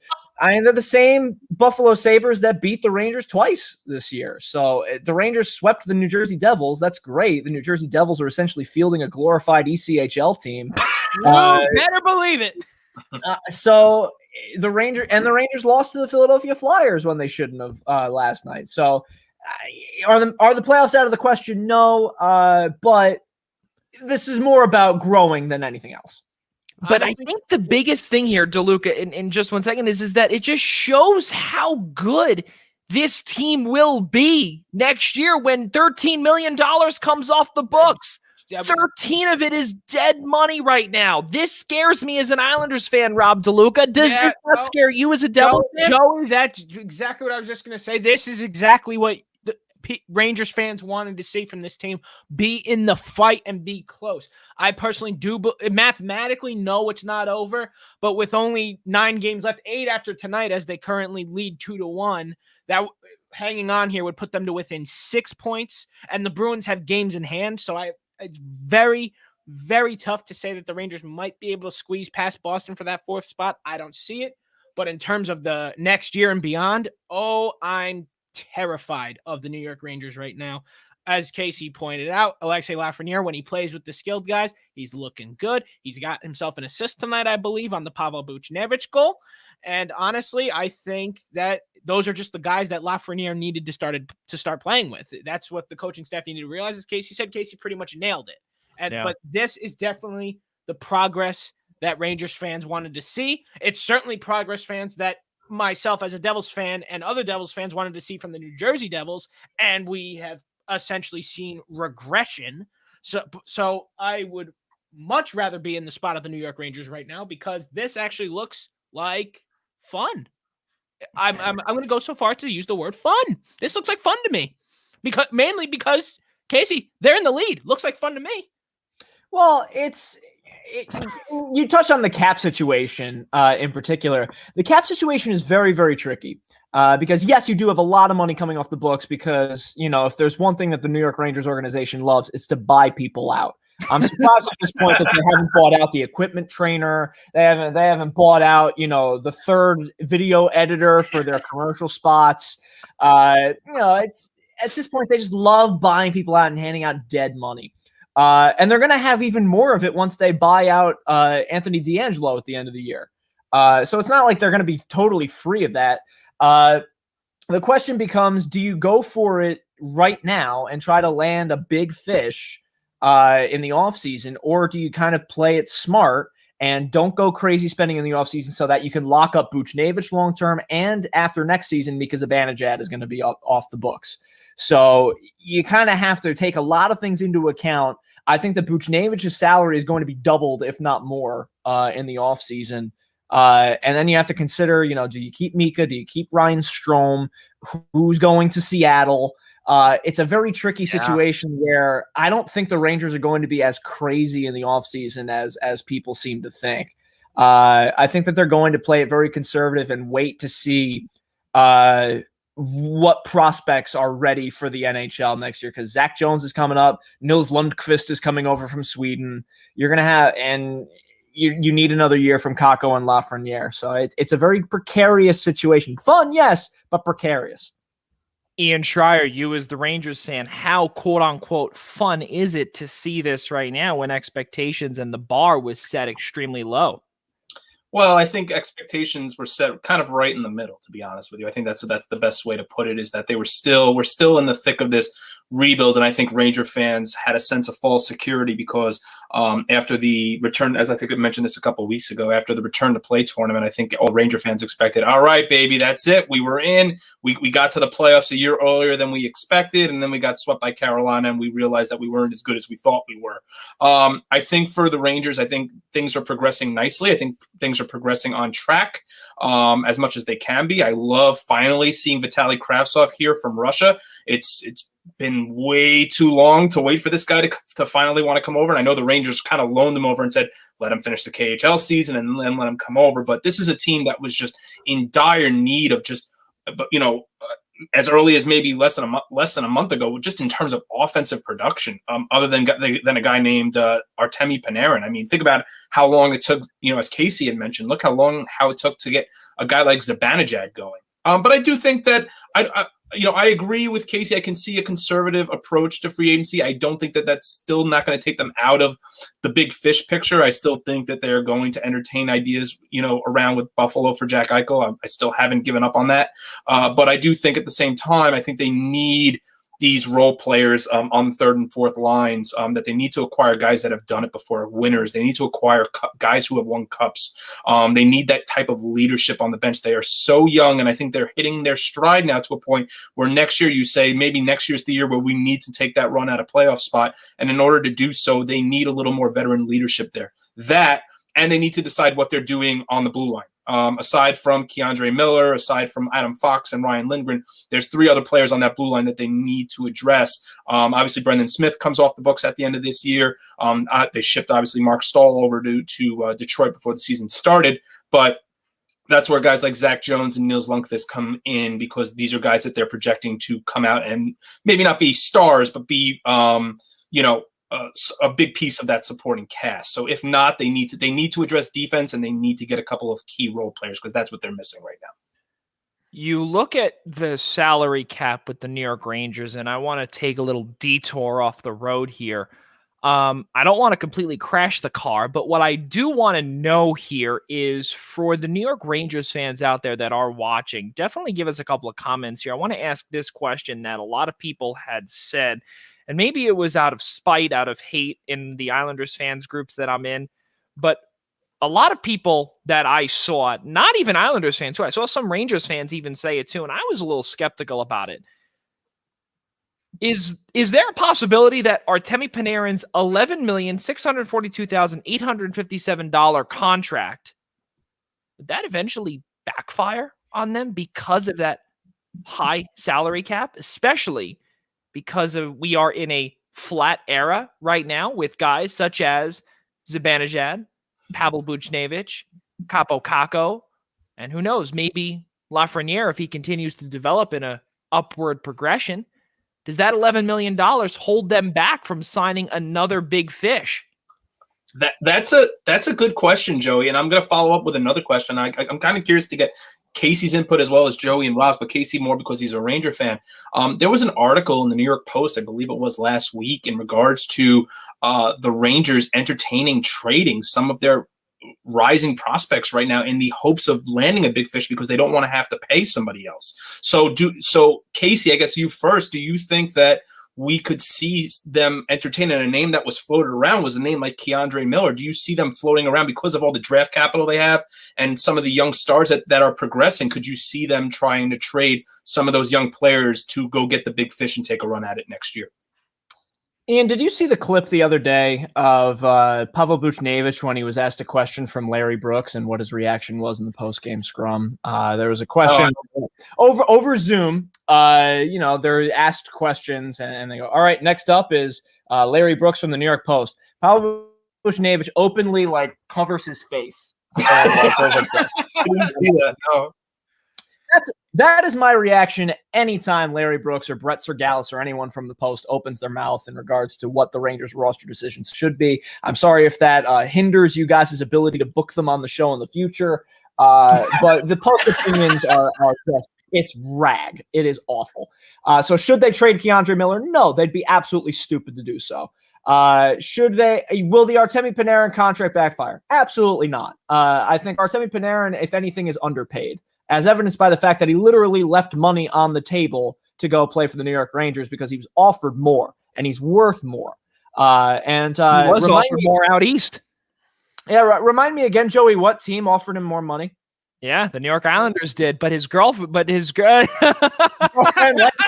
baby. Yeah, and the biggest reason why he went into Manhattan was because of his girlfriend and her fashion career. Exactly. Her girlfriend because Long Island or Brooklyn is so far away from Manhattan. That's why he chose the Rangers. Listen, if you have a chance to get yourself Sabaros all day, every day, you do it. Okay. Yeah, he's got a point though. So I don't think that the $11 million was a bad idea at the time, because at the time we didn't predict a global pandemic hindering the salary cap. And even still, I don't think the salary cap will be as bad as it's projected, because I think Seattle will come in and raise the ceiling as Vegas did. There's only one more year of flat cap. There's only one more year of flat cap. It's projected to go up in 2 years. Yes, but you have to remember though. See, and I want to interrupt here just for a quick second, because just before the pandemic, right, there were obviously talks of it reaching about 85 million and then eventually 90 million. So it's absolutely hindered compared to what it was. But I think that there are certain teams in the NHL that have proven they can get it done with really top-loaded contracts. Look at what the Toronto Maple Leafs are doing right now. The Maple Leafs have 4 players that are worth $10 million on that roster: Matthews, Martin Tavares, and Nylander. Joey's face, you can just see it. Wow. I have my comments after. Continue, Casey. Well, the Pittsburgh Penguins time and time again prove that the salary cap is just an illusion, because they somehow always squeeze in Tampa Bay is literally cheating right now. Yeah, you can't tell me they're not cheating. LTIR, but I just mean Pittsburgh in general will be we have Crosby, Malkin, Letang, and Fleury all making $40 million combined, but we can squeeze in Jerome McGinley and Patrick Hornqvist, right? We can pay Chris Kunitz too. The Rangers will find a way to make it work. I'm not concerned about the cap crunch. But as far as trading prospects will go, I would sooner trade a guy like Jones or Nils Lundqvist in a pursuit of a Jack Eichel than a guy like Keandre Miller, because Keandre Miller has proven that he can be a stud on the top. Well, Casey, to follow up on that immediate question right there, which already NHL roster player would you send to Buffalo? Because in order to get a Jack Eichel, one of them has to go too. So I think that a freshly minted Brett Howden, if you dust him up and send him off, he brings the best donuts into the locker room. They're Does Buffalo have good donuts? I don't know. Maybe. I don't know. His mom brings orange slices. I don't know. Something. Listen, we're not sponsored. Listen, we are not in any way sponsored or anything by Tim Hortons, but how much better how much better donuts can you have than Tim Hortons, which is literally right across the way? I've never been to a Tim Hortons. Let the record show. I don't think that it would take as much as people think to get Jack Eichel, if only just because I have very little faith in the Sabres general management. They handed away Ryan O'Reilly like he was a 3-button coat at the Salvation Army, and you know what? He's right. I mean, this Buffalo management and leadership, the Pagulas, I think, just don't care anymore about the Sabres. They're like, hockey, meh. We're going to the Bills. That's it. Yeah. We're throwing all our money. You know what they did to the NWHL? I mean, well, Casey knows what they did to the NWHL's Buffalo Buttes. So the Paculas look at hockey and they just go, all right. They said they want former first-round picks. So, like, you tell Brett Howden is a former first-round pick. Yeah, Ryan Strome is a former first-round pick. I would say Ryan Strome is the most tradable asset on the team because he's still young, he's talented, his numbers are inflated because he plays with Artemi Panarin. So, like, I'd get rid of him. Yeah, I could have traded, Kyle Palmieri, Travis Zajac, former first-round picks. We're talking former. I could have traded Dylan McElrath. We're sending Hugh Jesse, huge specimen. Dylan McElrath.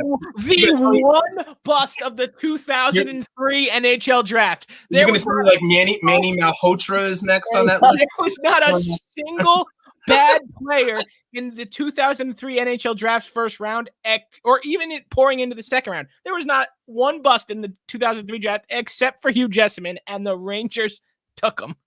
Legendary Montreal Canadian Manny Malhotra. That's right. That's we have right. to remember that. Joey, I'm very curious to hear your counterpoint to Casey about the Toronto Maple Leafs, because I'm sure some of your we need those points. So what really grinds my gears in terms of the Toronto Maple Leafs, okay, is very simple, and it's twofold, okay? The Toronto Maple Leafs are playing in the Scotia North Division that features, mind you, let me just get this. Yeah, Joey. It features Winnipeg, it features Edmonton, it features Montreal, it features Calgary, Vancouver, who, by the way, is just coming back from a COVID-19 scare. And not only that, a completely different strain than what the United States has even seen, okay? As well as Ottawa. So, listen, I don't want to say that Toronto has had it a tiny bit easy, but this team is filled with players with names. Yeah, they can do a fantastic job against the aforementioned teams of Winnipeg, Edmonton, Montreal, Calgary, Vancouver, Ottawa. Why? Because Ottawa is trash currently, right now. They're going to be good in about 3 years, 4 years. Vancouver is literally hanging by a thread. Calgary, they're in full rebuild or 3/4 rebuild. Montreal is trying to get there, but they're not there yet. And they really, I thought, would have been like in the 3 spot or even in the 2 spot. Yeah, they have some. Carey Price could not stay healthy for the life of him, and it killed Montreal essentially because when you don't have your prime goaltender, you're going down. Well, that is true as well. And really, we have not seen what Carey Price has. He has not been the same in the last 5-6 years yet. No, very young guy. It feels like Carey Price has been in this league for 20 years at this point. Right. And also, again, you also have a decent name in Jake Allen behind him who really has been struggling as well. Their goal differential is only +4. Toronto, 29-13-5 is their record, 63 points. Listen, they have a star-studded lineup. They really do. They have a solid 1 through 4, but they're still a first-round exit. Listen, we also don't know what the deal is with the border. Okay, we also have no idea what is going to be with the Canadian teams. In my opinion, the top 4 teams should head down to the States and they should play in, let's say, Buffalo, or they should play in. I don't know. Is there a play? Unfortunately, Minnesota's making the playoffs. They're not going to field 2 teams there. Buffalo's a perfect spot, especially for Toronto. For Toronto, yes. So location aside, you think that the Maple Leafs are losing in the first round in the North Division? Joey. I think they're losing. No. If they were to play an American team, they're 100% a first-round exit. Oh, sure. In the North Division, no, they are not a first-round exit. Well, yeah, you put them against Boston, they'll be out in 7. They're going to play Montreal. Well, sure, you put Toronto against Boston, they'll be out in 7 like every year. Exactly, right. But nonetheless, or you even put them against a different this is a different Maple Leafs team. But Joey, aside from the point, they're going to the semifinals. They're going to play in Buffalo in the semifinals because they are going to walk through this Canadian division for the first 2 rounds. They're going to be the team out of the Canadian division. I'll say it now. Unless they choke, which I don't know how you can choke against any of these teams. They are worlds better than any team in Canada You right now. can't. The only team that I personally believe that could give them a run for their money in a 7-game series is Winnipeg. And Toronto will still come out. But again, Winnipeg is definitely the. If Connor Hellebuyck has an off night, they're done for. We saw that last year. Joey, I said if Connor Hellebuyck has an off night, the Winnipeg Jets are done for that night. Yeah. But that's the thing. We said that last year too when they went into that playoff series. Also, remember that. Yeah. Winnipeg was supposed to be that sleeper team because Hellebuyck was having a Vezina year and they were one and done.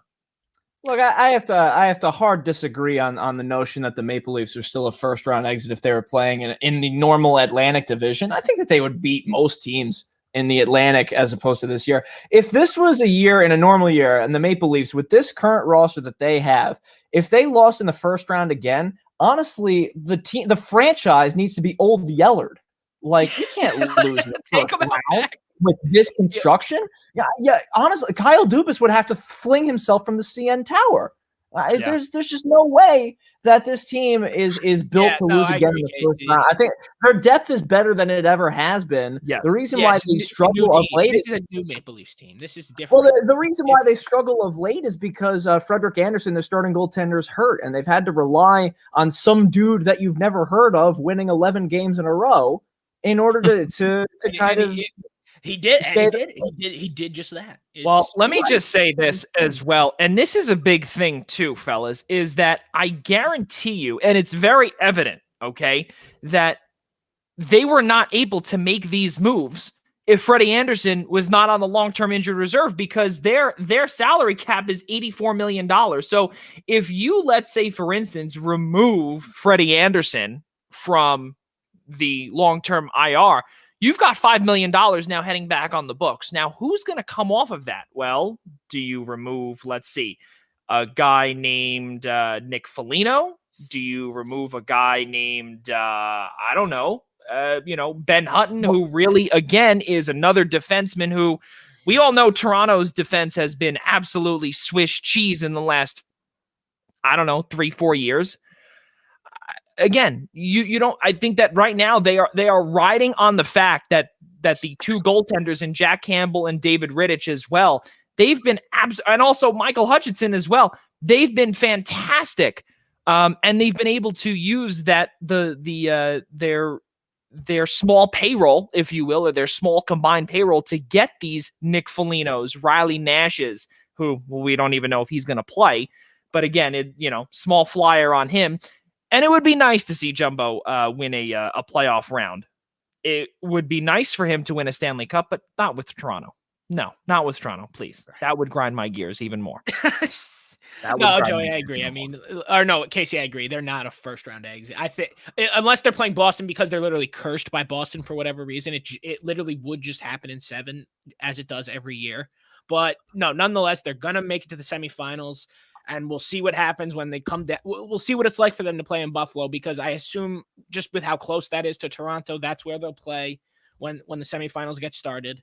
So it'll be interesting to see how they adjust to that ice for their however many home games they get for that series.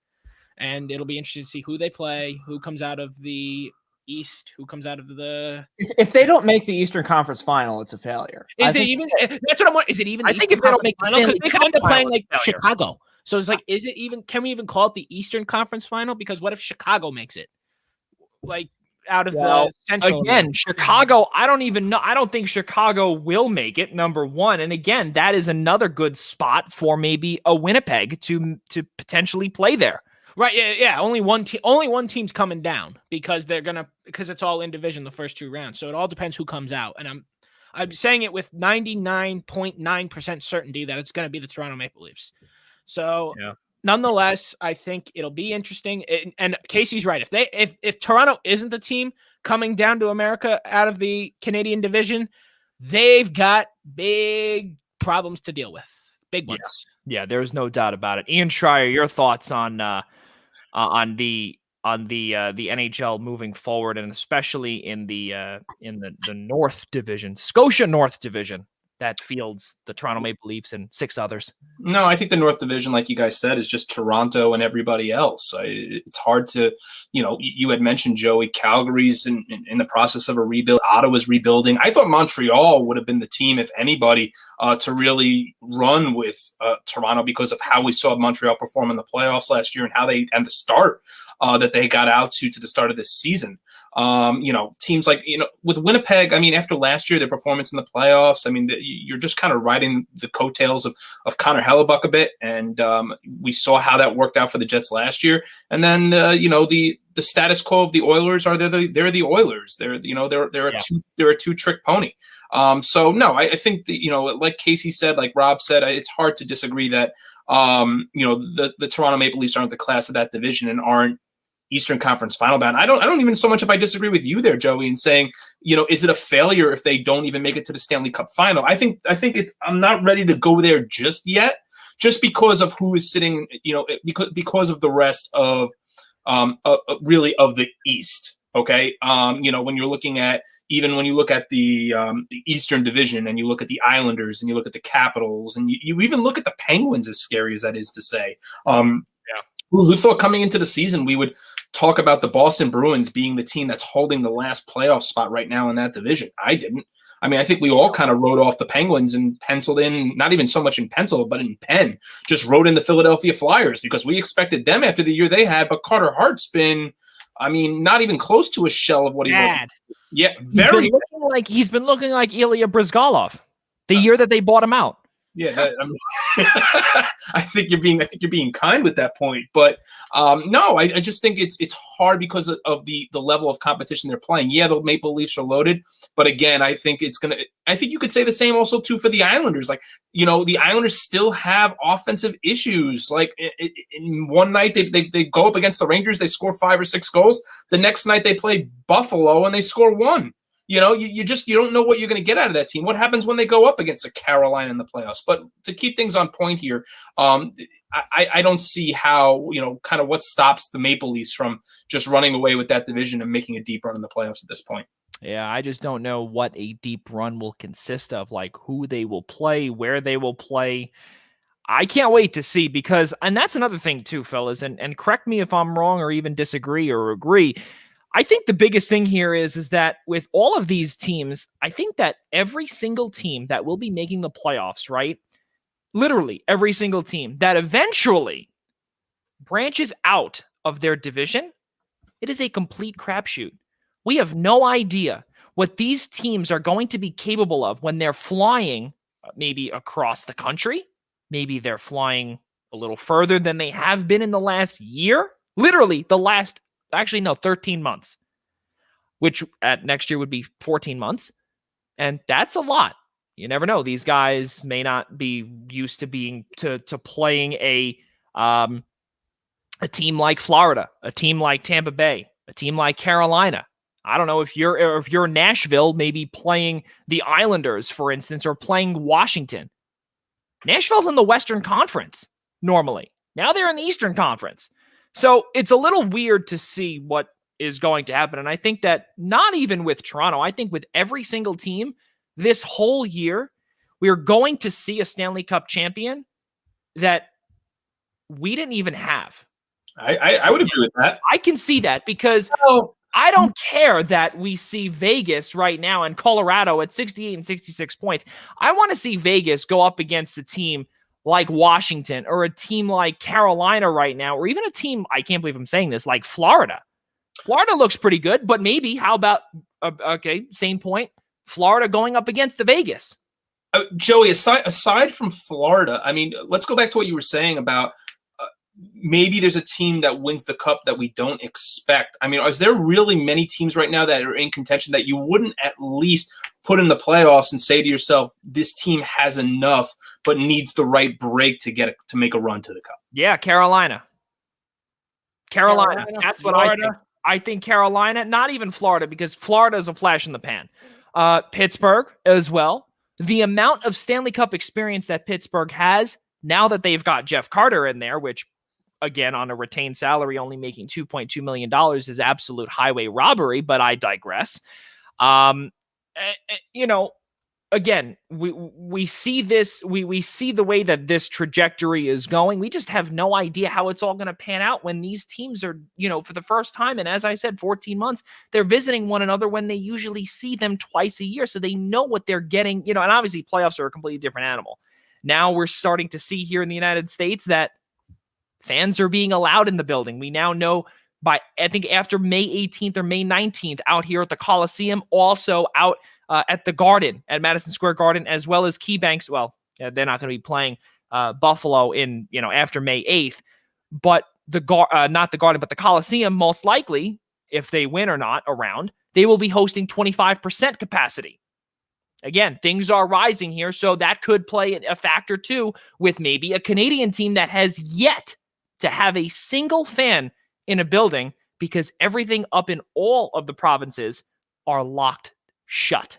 They have not played around fans. That's another thing too, fellas. That's why another thing I say that is a complete crapshoot with everything that's going on here within the NHL and with this pandemic. Guys, I want to keep moving forward here because we're actually working right on time here. Guys, Patrick Marleau, Carolina Hurricanes legend, Patrick Marleau, has been a fantastic player throughout his infamous San Jose Shark career. He is Mr. San Jose Shark.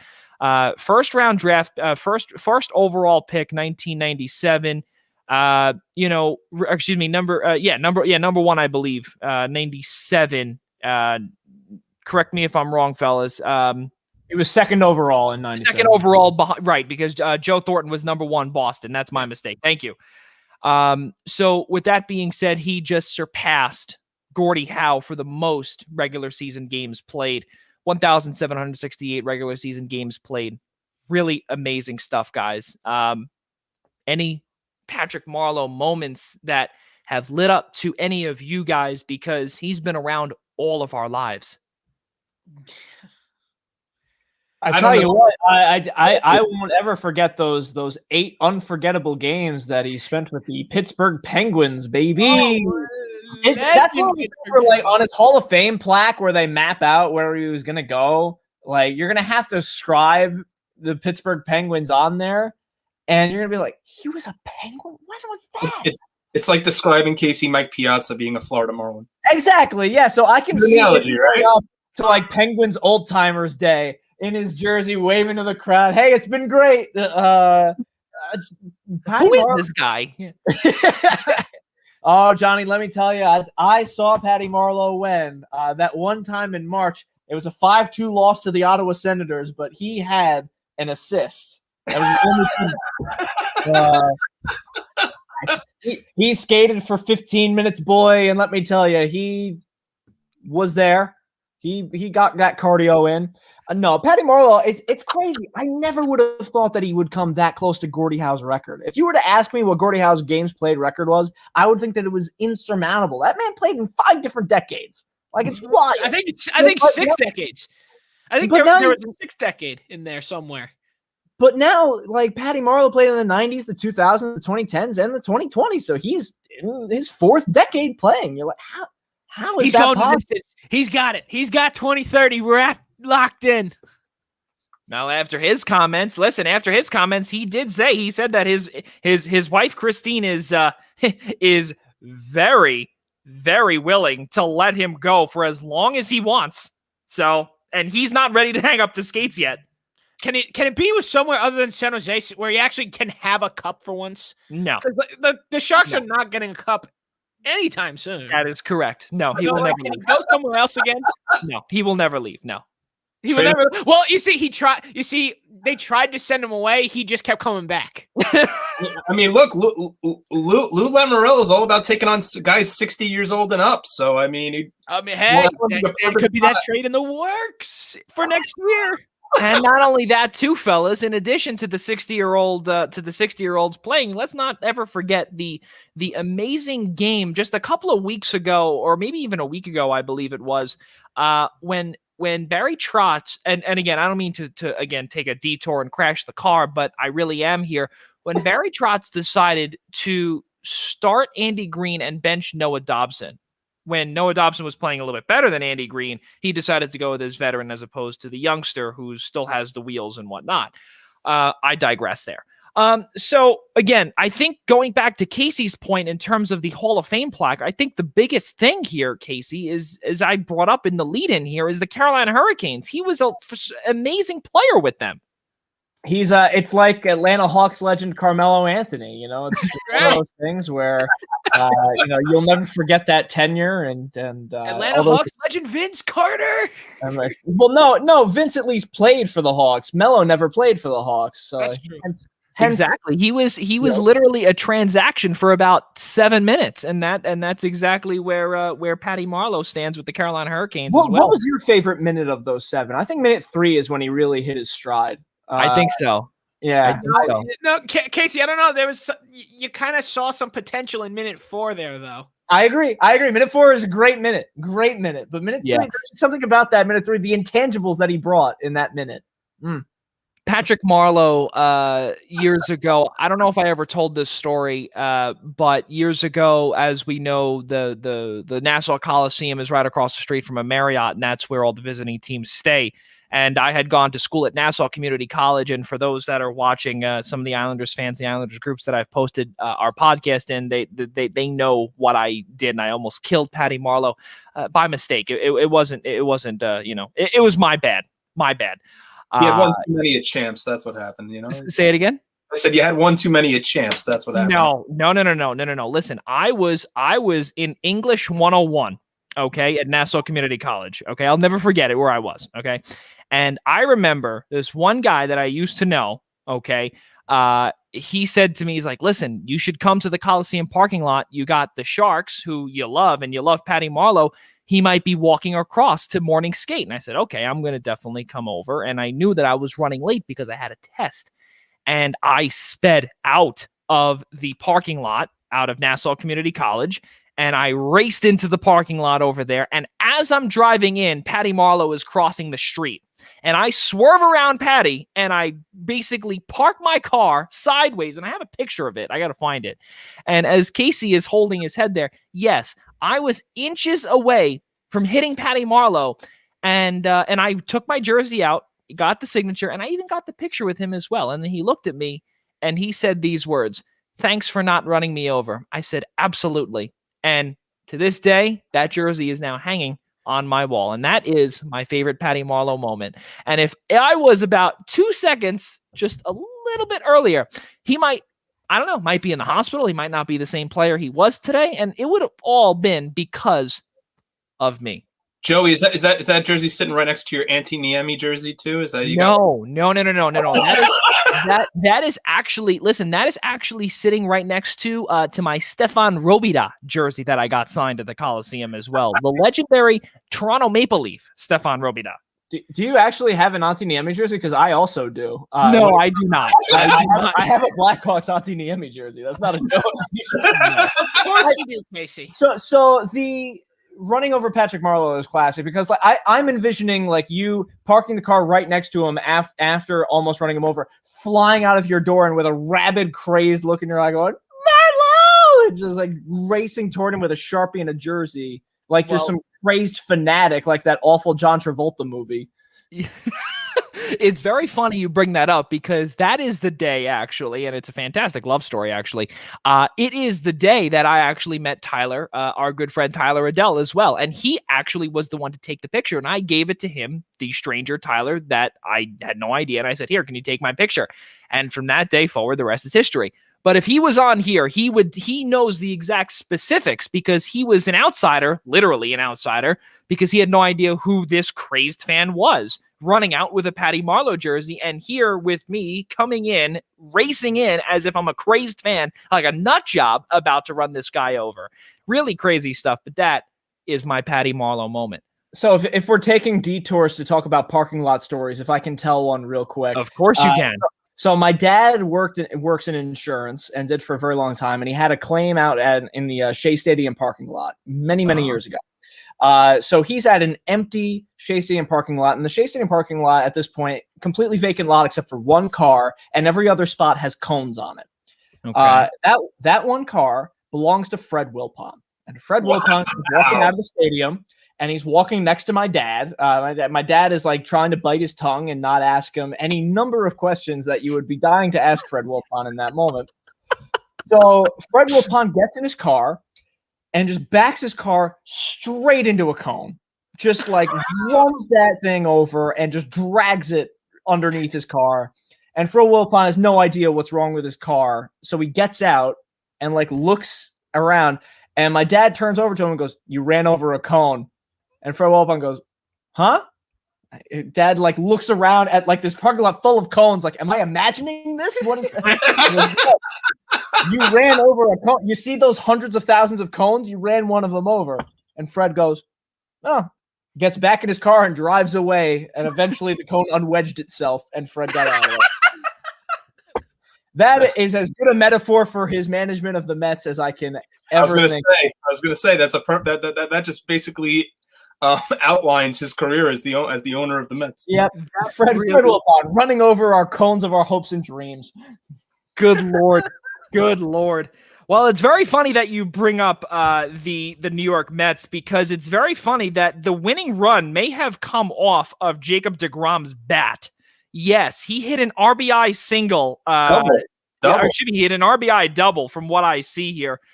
He's pitching right now, as this, I guess, could be our sports update, but he pitched 6 scoreless, 12 strikeouts, and his ERA now is down to a .35. And yes, ladies and gentlemen, he can also do it at the dish as well. And he's gotta. I mean, the Mets are up. He's really got to. Yeah, well, the Mets are now up 3-0, all off of Ian's best friend in Brandon Nimmo. Right. Brandon Nimmo, 2 RBI single. Yep. That's right. Which DeGrom also scored on. So he also crossed the plate too. Well, it's so good that Louis Rojas, or I should say the Mets front office, when they collaborated on the lineup, because Jacob deGrom can swing the bat, batted him 8th. Yeah. So does he even come to the plate in an RBI situation? Who batted 9th? Who batted? Nito. Tomas Nido. I say this with all the respect in the world. I sincerely think that I could beat up Tomas Nido. Many times. Casey loves Tomas Nido. I sincerely think if you put me in a ring 1-on-1, because for Tomas Nido to take me down, he'd have to hit something. Oh, but he's a catcher. That's he hit that slip and slide in the rainout pretty well. He did. The best thing that he hit was the send button on tweets mocking Trevor Bauer in the offseason. Other than that, what else is he hitting? Maybe he hits. I don't know. At least he's a good catcher. He won a batting title in the minor leagues, just to prove to you how stupid the Pacific Coast League is out in the West.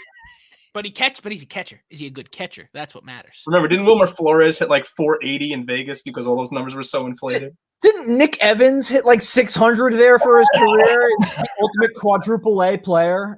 Walk-off legend Wilmer Flores, by the way. That's true. That is very true. And a career like 230 hitter with them when he came up to the big leagues. But I digress. Ladies and gentlemen, we're running actually ahead of schedule here, but let's head to the biggest sports update of the night. Unfortunately, we don't like to save the best for last, but this one is definitely one that rips our hearts out. Any sports fan, an NBA draft prospect, freshman out of Kentucky, Terrence Clark, lost his life in a car accident in Los Angeles in the area when he was out with some friends. May he rest in peace. Terrence Clark was most likely going to be a lottery pick out of Kentucky, and unfortunately, he's no longer with us here on this earth. So condolences from the whole Blackjack group, Blackjack Media Group, to the Clark family, and also to the Kentucky athletic program as well. That really is tough for John Calipari, also for the whole program as well. To see that someone in your Division I program goes down and they won't be coming back. So brutal stuff there, guys. In our final sports update of the night. So let's move forward on to our kudos, because it is that time of the night, fellas. Let's start with Ian Schraier. Ian, and I know Casey, I don't know if DeLuca told you, but yes, you are part of our kudos segment here, so you better come up with one if you don't have one. But I figured Casey was on the show enough times where that if he knew he was on the final hour, he would just come up with something on spot.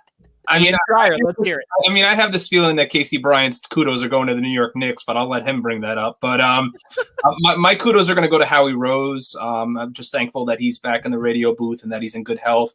I know that when he stepped away, they didn't disclose any sort of medical condition, but there was some medical things going on with Howie, and we're just happy to have him back in the booth and rocking and rolling, and just hope he's in good health and pray it wasn't anything COVID related as well. Casey Bryant. Can you do me? If you look around, do you see that?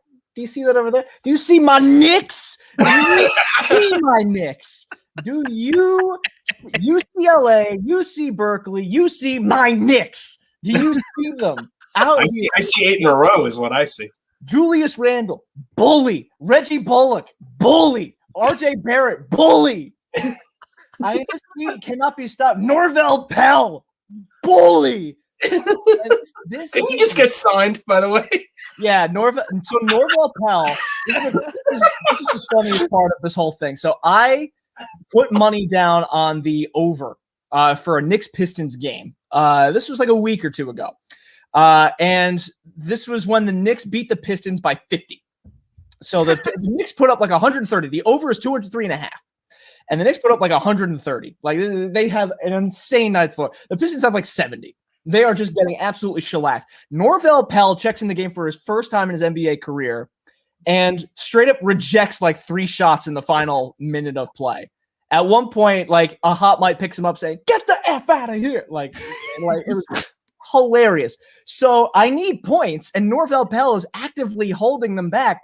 Then Norvell Pell is like, goes to the free throw line after just breaking his finger. Like he literally is staring at it bent in a different area, and he still sinks both free throws.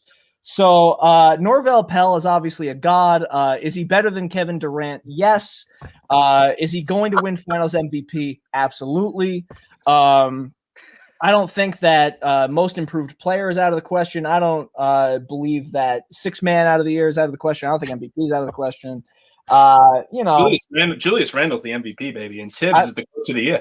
Yeah, so my kudos goes to the New York Knicks organization, specifically to my man's Norvell Pell. Well, I know for a fact Rob DeLuca and the rest of the New Jersey Nets fans, of the Brooklyn Nets fans, are thinking to themselves, "Wow, Casey, wow." Rob DeLuca, your kudos. Yeah, speaking of bullies, that's where my kudos are going tonight, to the English Premier League fans. Good job, everyone. We did it. We were successful. We bullied every single English Premier League team out of the incredibly stupid and dumb idea Super League. It's not going to happen now because of your great work over there in England, completely bullying these loser, greedy owners out of doing the most foolish thing you could ever do. And a little credit has to go to FIFA and UEFA for saying you're going to get kicked out of all these tournaments. You can't participate, and none of your players can play in the World Cup, which basically probably had the players say, look, we either pull out of this league or I'm leaving this team. And just a beautiful thing that this stupid creation from the Real Madrid owner is now dead. Thank God. Well, I guess that really grinded your gears, huh? Yeah, it was something. Ladies and gentlemen, we'll end off with my kudos here, and Ian knows exactly what that kudos is going to be. That is the St. Francis men's soccer team making the NCAA College Cup tournament, which I will be in attendance for. I'll be leaving for Wilmington, North Carolina on Monday, and if this show is aired on Friday, I will be coming to you live from Wilmington, North Carolina. So really good stuff there. The men's team just has to win against Milwaukee on Thursday night in the opening round. The winner of that contest will take on number 3 Indiana on Sunday night. But hopefully my bosses didn't see that. But we all we do know is that congratulations to St. Francis men's soccer for winning the Northeast Conference, Ian's favorite conference. And the Northeast Conference, again, they did a fantastic job in penalty kicks, winning 6-5 against LIU last Friday. So really good stuff. That comes your way Thursday, April 29th at 6 p.m. That can be found on ncaa.com. Let's continue off with our Bills here as well. Tomorrow morning, we continue our partnership with the New York Professional Scouts Association. We will be highlighting former New York Mets general manager and scouting director Joe McIlvaine. He is the one that oversaw the drafting of Dwight Doc Gooden. That will come to you tomorrow morning starting at 11 a.m. Eastern time right here on the Eastern Observer. Also, ladies and gentlemen, start your morning with the Daily Wrestling News Show every day, Monday through Thursday, with the exception of Friday, of course, starting at 10 a.m. right here on the Eastern Observer and I-95 Sports Network. Also, let's not forget, where are we here? The Essential Wrestling Podcast continues. Episode number 51 comes your way Tuesday, April 27th, starting at 6 p.m. right here on the Eastern Observer. Join our guys, Al Carl, Ryan Joy, Tyler Riddell, John DeCani, John Smith, Gary Miheffi. Those guys will take you through the world of wrestling every Tuesday on the Essential Wrestling Podcast. Also, ladies and gentlemen, please do not forget to subscribe to us on the following platforms: Google Play, Apple Podcasts, Spotify, iHeartRadio, and also, of course, by searching I-95 Sports Network on YouTube. One final time as well, ladies and gentlemen, Black Cats NYC is our proud sponsor. Free Cake is their newest album. Free Cake out now. Play Loud. You can find them on Apple Music, Deezer, YouTube, Spotify, SoundCloud, Pandora, YouTube Music, and Amazon Music as well. Okay, all right. So now that is complete, ladies and gentlemen, Ian Schraier, Rob DeLuca, Casey Bryant, ladies and gentlemen, one final time, I'm Joey Jarzynka, and for all of us here at the Blackjack Media Group, we'll see you next time